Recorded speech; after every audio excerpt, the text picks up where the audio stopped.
A decade ago, Glendale was still recovering from a financial freefall. The city was in very poor financial shape. Staff had gone through layoffs, furloughs, pay cuts. People walking out the door.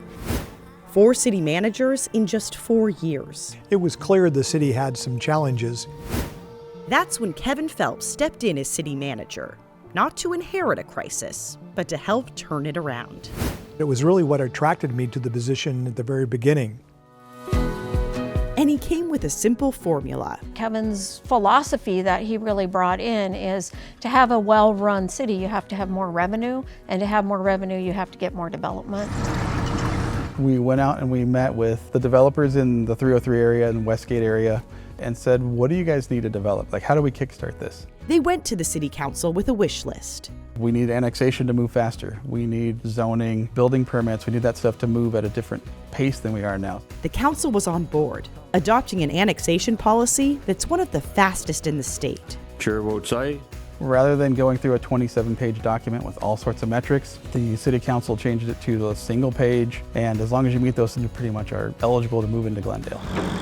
Even letting builders start the beginning stages of development during the pre-application process. If you'll come in and describe your process to our development teams, they'll let you know the fastest way to get there. These strategies have been so successful that there's even a name for them, the Glendale Way. It's led to an explosion of growth, of roughly $3 billion in private sector investment, plus around 20,000 new jobs. That's a major transformation from 10 years ago. The Loop 303 corridor didn't even exist. We had literally 0 buildings out there. There was no development from the city of Glendale. It's now home to Amazon, White Claw, Nestle, Tesla, Lazy Boy, and more. If you look at the sports entertainment district, the experiential piece, that wasn't a part of the plan at that time. But now you look at it, you see Dick's House of Sports, Andretti's, Pop Stroke, Chicken and Pickle, Vi Resort, all these experiential things have become part of the landscape. Speaking of Vi Resort, it's set to be another game changer. Highlights of the $1.2 billion hotel include beaches, pools, fine dining, and an 11,000-seat concert amphitheater, plus a Mattel-themed adventure park with rides and attractions right on site. We could have gone anywhere in the world for this. We chose Glendale for a reason, great partnerships. Glendale is very pro-growth, very easy to work with. They see the big goals in the end and they don't put glass ceilings on these developers. Success that's being recognized statewide. The Arizona Chamber of Commerce recently named Glendale the best city for business in all of Arizona.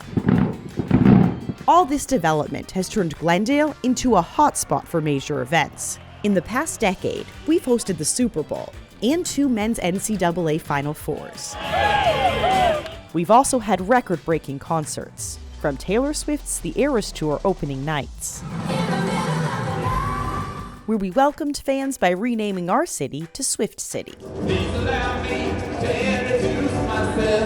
to the Rolling Stones, where legendary rocker Mick Jagger stopped the show to thank Glendale for declaring his band's concert day as Ruby Tuesday. May 7, 2024, in the city of Glendale, Arizona, shall be renamed to Ruby Tuesday. These efforts generated viral buzz and put Glendale on the global stage, proving it's a premier destination for world-class experiences. 3, 2, 1. And as revenue has grown, so have investments in the community. Take Heroes Regional Park. A decade ago, it was mostly empty fields and dirt. But today, it's been transformed into a beautiful space with a 4-acre fishing lake, sports courts, soccer fields, playgrounds, a library, and more. 10 years ago, the Parks and Recreation Department just didn't have the resources to keep up with the infrastructure improvements that were needed. With around $60 million in investments, the team has replaced 28 playgrounds, renovated 3 community centers, opened or renovated 4 splash pads, refinished 10 sports courts, replaced irrigation systems in 6 parks, and installed LED lighting at 15 parks. It's very important for the community to have these spaces to get outside, to exercise, and really just be able to socialize and be a community. And you can feel the difference driving around town too. A decade ago, street conditions were some of the top complaints from residents. Some of them were really bad. They realized there's a lot of catching up to do, in terms of how much maintenance work needed to be done. So our transportation team started a pavement management program to keep our roughly 750 miles of roads in top shape. Crews consistently rotate through neighborhoods and major streets using the right treatments to make them last longer. Every time you have to reconstruct, you're probably spending 5 to 10 times as much as it would cost to maintain that roadway. 10 years ago, our buildings were in very rough condition. Our technicians would come in the morning and would just scatter based upon the phone calls we had. The last decade has allowed facilities to shift from reacting to problems to preventing them. In 2015, just 8% of their work focused on preventative maintenance, and now it's up to 60%. They've also modernized their fleet, replacing long overdue vehicles like solid waste trucks. When we tell our residents we're scheduled to pick you up on a Wednesday, we pick you up on a Wednesday. And invested in city facilities, making major repairs and installing new roofs on 11 buildings. And downtown, you'll see a major renovation in the works on Glendale's City Hall campus. The $90 million reinvestment project will modernize the 1980s-era City Hall, the amphitheater, the parking garage, and the surrounding plaza. The new campus will be brighter, more open, and built for how people work today. We're also cutting energy use by 75% thanks to new sustainable design features. The first floor will make it easier for people to reach staff and services, and outside, the redesigned stage and park spaces will connect City Hall directly into the downtown experience.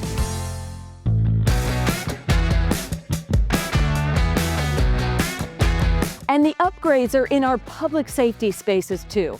Our firehouses have become a whole lot more sophisticated in an effort to reduce cancer risks. No one gets right off of the truck and goes straight into the fire station kitchen.